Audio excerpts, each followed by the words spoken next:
saya sendiri yang udah tidak ditanyain, terus ada Chandra Saputra, ada juga Eva Rafi, terus Putri Nur Hidayati, terakhir ada Isa Putri Sudarso.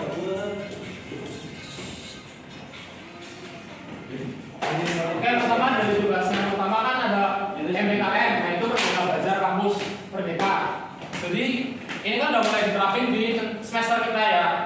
Pastinya kita juga udah merasakan gimana dari yang semester 1 kita masih bisa sedikit santai, akhirnya di semester 2 kita merasakan gimana ya, capeknya kuliah yang sebenarnya gitu. Karena matkul-matkul yang harusnya di semester 4 sudah kita rasakan di semester 2.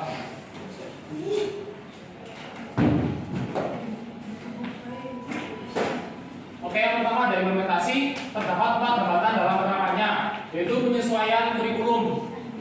Nah, buat penyesuaian kurikulum sendiri, kan kita udah ngerasain MBKM. Nah, tapi kating-kating kita juga nggak semuanya langsung ngerasain ikut kayak gini. Jadi banyak dosen-dosen yang bertabrakan. Itu jelas menjadi hambatan yang pertama. Terus yang selanjutnya ada juga pendanaan. Buat yang sekarang itu lebih sulit karena pendanaannya juga lebih besar. Apalagi kayak pertukaran pelajar, terus magang, kegiatan-kegiatan seperti itu kan butuh pendanaan besar. Nggak mungkin semuanya narik dari mahasiswa. Jadi pendanaan sendiri itu bisa dari pusat, dari pemerintahan atau dari univ-univ tersebut. Tapi buat pendanaan sendiri itu banyak yang masih nggak ada gitu loh. Terus yang selanjutnya ada penjagaan mitra. Nah ini sendiri kan namanya udah di dunia besar gitu ya. Maksudnya udah nggak cuma kayak sekolah SMA seperti itu loh. Udah di univ sendiri kita harus menjaga mitra kita. Kayak misalnya saya kerja sama Afif, tapi kalau kerja sama saya Afif itu nggak apa ya namanya, nggak klop gitu, malah ada masalah, kan juga menghambat MBKM. Kayak misalnya saya mau ngirim, saya megang unsur, Mas Afif megang UMP, saya mau pertukaran pelajar, tapi hubungan antar univ kami itu nggak baik, itu juga sangat menghambat dari MBKM tersebut. Terus yang terakhir adalah penyesuaian sistem. Buat penyesuaian sistem sendiri ini kan berarti dari univ ke pusat itu ada namanya sistem. Kalau dulu kita masih kayak cuma ngirim-ngirim doang, nilai nanti input data. Kalau sekarang kan udah sinkronisasi, jadi udah real time, nggak kayak dulu lagi, udah semakin sulit. Terus yang merebut ada kesimpulan dan saran. Dari hasil diskusi kami, kurikulum ini akan membantu mahasiswa bersaing. Karena kalau dulu cuma kayak yang misal masuk univ-univ yang cuma biasa aja, namanya nggak terkenal. Tapi kan sekarang udah bisa pertukaran pelajar. Kayak kita bisa di sini, bisa keluar negeri. Itu udah sangat membantu mahasiswa untuk menjadi lebih bersaing. Terus ada juga pengetahuan dan kemajuan teknologi. Ini udah sangat jelas sekali ya. Apalagi kayak univ-univ yang bisa dibilang teknologinya masih terbelakang. Kita bisa bandingkan sendiri universitas kita sama UNY, sama UNES, sama UNS. Apalagi di jurusan kita sendiri itu di Penjas ini kan fasilitas kita masih sangat sedikit, teknologi kita juga masih bisa dibilang di bawah standar. Karena di univ-univ lain juga udah masuknya standar nasional, sedangkan kita banyak yang rusak, banyak yang nggak ada, seperti gitu. Jadi dengan adanya MBKM ini itu bisa memberikan pengalaman nyata sehingga menciptakan mahasiswa yang berkompetensi dan berpengalaman.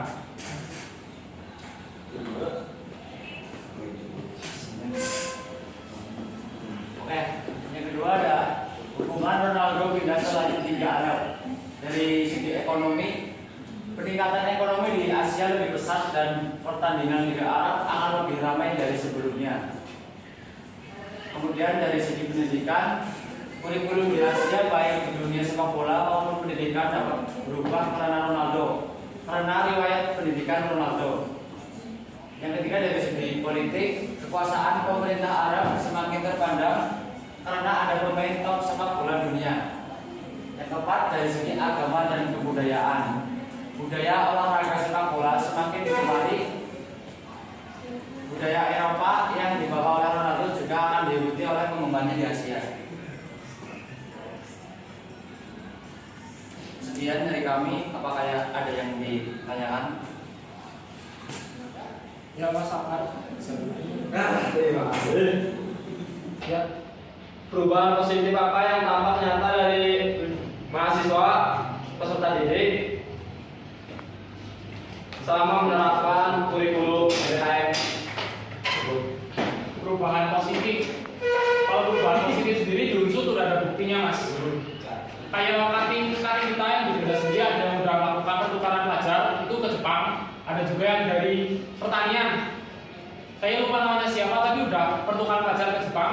Itu di sana kan dari pertanian itu maksudnya kalau nggak salah jurusan agroteknologi, kalau nggak agrikultur. Nah itu di sana udah belajar tentang cara orang-orang di Jepang buat nanam tanaman kayak gitu. Tapi teknologi itu lebih efisien loh. Kayak di Indonesia kan masih terlalu tradisional. Nah di sana semua udah serba modern. Itu udah sangat positif, Mas. Bisa dilihat sendiri. Nanti dia di sana belajar, pulang membawa ilmu bisa dibagikan ke orang-orang di Indonesia. Terus kalau yang di Kendal sendiri waktu itu yang ke Singapura, kalau nggak salah ke Singapura, kalau bukan Singapura ke Australia untuk orang pelajar ada Mas. Nah itu kan tadi sudah saya jelaskan juga. Kalau dengan pertukaran pelajar kan kita bisa lihat ke luar gitu, gimana cara pembelajaran di luar. Lalu kalau ada positifnya kayak teknologi, terus cara mengajar, terus juga fasilitas-fasilitas di sana yang ada, terus juga pola pikir orang luar sendiri, kan kita akhirnya bisa menyerang itu, bisa kita bawa pulang dan kita bisa bagikan lagi ke orang-orang di sekitar. Apakah ada Mas? Oke, lanjut Mas Bella.